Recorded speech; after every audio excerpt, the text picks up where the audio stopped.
आज हम बात करेंगे 1962 में हुई इंडिया और चाइना की वॉर के बारे में और साथ ही में कुछ बहुत कम कही गई बातें भी सुनाएंगे। तो पहले हम ये समझते हैं कि वॉर हुई क्यों, क्या कारण था वॉर होने का। वॉर होने का मेन कारण था बॉर्डर डिस्प्यूट। और ये समस्या इंडिया और चाइना के लिए कुछ नई बात नहीं थी, ये समस्या कई सालों से चली आ रही। जब हमारे भारत में ब्रिटिश सरकार का राज था तब से अक्साई चीन और अरुणाचल प्रदेश को चाइना अपना पार्ट बताता है। ब्रिटिशरों ने इस बात पर ज्यादा ध्यान ही नहीं दिया। ब्रिटिशरों ने और जिंग डायनेस्टी जो कि तब चाइना पर रूल कर रही थी, ये दोनों ने आपस में कभी भी फॉर्मल तरीके से बाउंड्रीज को फॉलो ही नहीं किया और दोनों ने अपनी इमेजरी लाइन बना दी और ये मैटर को फंसा दिया। इसलिए ब्रिटिशरों के और चाइना के छोटे मोटे कॉन्फ्लिक्ट होते रहते थे। तो ये कुछ इस तरीके से ये कई सालों से चली आ रही बॉर्डर डिस्प्यूट है। दोनों देशों ने कोई एक ऑफिशियल बाउंड्री को अप्रूव ही नहीं किया। दोनों देश जिस अपनी अपनी बाउंड्रीज को मानते हैं उसे एलएसी कहते हैं। चाइना अरुणाचल प्रदेश को तिब्बत का भाग बता के लेना चाहता था और जबकि तिब्बत एक अलग कंट्री था जिसको चाइना ने जबरदस्ती अपने अंडर ले लिया था। अक्साई चीन और अरुणाचल प्रदेश के कुछ हिस्से को लेने के लिए चाइना ने साल 1962 में 20 अक्टूबर को बिना कोई वार्निंग के हमला शुरू कर दिया। तब की हमारे भारत की स्थिति हम समझे तो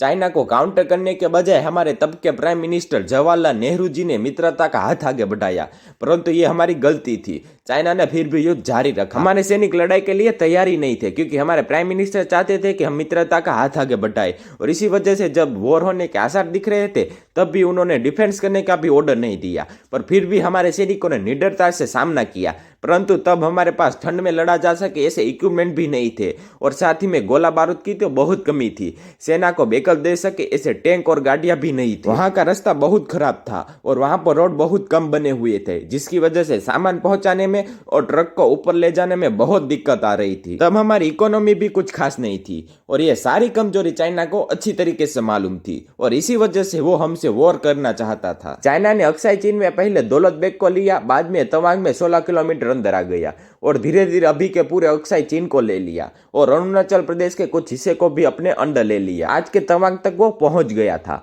परंतु इंटरनेशनल दबाव के कारण उनको वो जगह छोड़नी पड़ी और अभी तक उनका कब्जा सिर्फ अक्साई चीन पर ही है। चाइना अपने निर्धारित जगह पर पहुंच जाता है। पर अभी ये वीडियो खत्म नहीं हुआ है। साथ ही में मैं आपको बता दूं कि चाइना भले ही ये वॉर जीत गया, परंतु उसको पता चल गया था कि भारत के फौजी में बहुत दम है क्योंकि हमारे फौजी थे 20,000 और उनके थे 80,000। फिर भी हमारे सैनिकों ने उनका निडरता से सामना किया। हमारे पास लड़ने के लिए गोलियां भी नहीं थी और इसी वजह से हमारे मेजर शैतान सिंह ने सिर्फ चाकू की मदद से 50 से 60 चाइनीज आर्मी को मार डाला था। ऐसी शौर्यता देखकर चाइनीज पूरी तरीके से हिल गए थे। अगर हम ये कुछ गलतियां ना करते तो हम ये वॉर जरूर जीत जाते, जैसे कि हमेशा मित्रता का हाथ आगे बढ़ाना, अग्रेसिव ना होना, जैसे भारत आज है। ये वही चाइना है जो 1962 में तवान में घुस गया था और आज 2022 में उसी जगह पर हमारे फौजी चाइना को उछल उछल कर मार रहे हैं और वॉर शुरू ही हो गई है तो फिर हमें हिंद महासागर में चाइना को ब्लॉक कर देना था। और चाइना की सभी सप्लाई वहां से ही होती है। अगर वो हम ब्लॉक कर देते तो चाइना की पूरी सप्लाई रुक जाती और तभी भी हमारी नेवी बहुत सक्षम थी और वो चाइना को वहां पर रोक सकती। पर उनको कुछ करने का हमारे तब के रक्षा मंत्री वीके कृष्णा मेनन ने ऑर्डर ही नहीं दिया। जब हमारे भारत में वॉर हो रही थी तब ये लंदन में बैठे थे और ऐसी कई सारी हमारी गलतियां थी। पर हमारे भारत ने भले ही गलतियां की परंतु उस पर भारत ने काम भी किया। चाइना ने जब वॉर रोकी तब चाइना ने कहा था कि हम 50 साल बाद फिर हमला करेंगे क्योंकि उनको पता चल गया था कि भारत की आर्मी में बहुत दम है। अगर भारत की आर्मी को जरूरी सुविधा मिल जाए और भारत को अच्छा लीडर मिल जाए तो उनके लिए बहुत खतरा होता। इसलिए वो चाहते थे कि वो 50 साल बाद फिर हमला करे जिससे भारत की अर्थव्यवस्था और पीछे चली जाए और भारत का ग्रोथ रुक जाए। पर अब कहानी में आता है ट्विस्ट।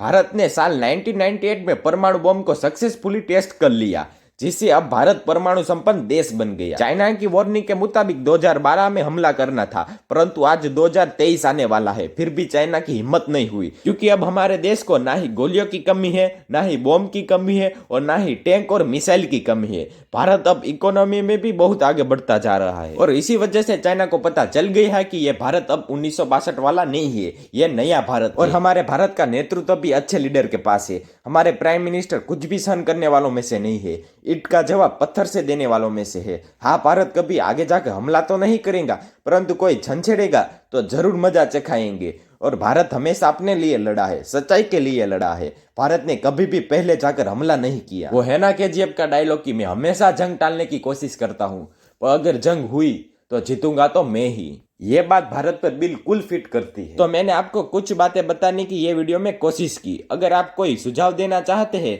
तो जरूर बताना। क्योंकि ये मेरी पहली लॉन्ग वीडियो है। और अगर वीडियो अच्छा लगा है तो अपने दोस्तों और फैमिली के साथ ज़रूर शेयर करना। और आगे आप किस टॉपिक पर वीडियो देखना चाहोगे वो कमेंट्स में ज़रूर बताना।